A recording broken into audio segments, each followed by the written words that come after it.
À 8h56 passe le message fatidique. Énorme explosion. De nombreux morts et blessés.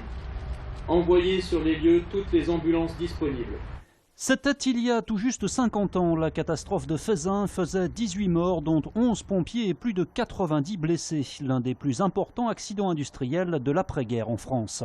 Le 4 janvier 1966, au moment d'une vidange d'une sphère de propane, il y a une fuite massive, puis une inflammation, et puis ensuite un embrasement généralisé, et ensuite les cuves qui explosent. Parmi les nombreux pompiers blessés à Feyzin, certains étaient engagés pour la première fois.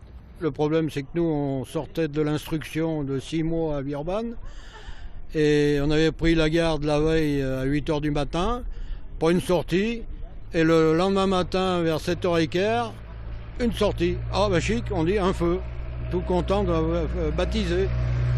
Et quand on est monté dans le fourgon, les collègues des anciens disaient « Ouh, la raffinerie, qu'est-ce qui nous attend ?»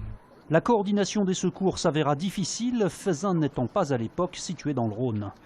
Feyzin était dans l'Isère. Et à partir de ce moment-là, le Premier ministre a déposé un projet de loi pour décider de la mise en place de 4 communautés urbaines obligatoires.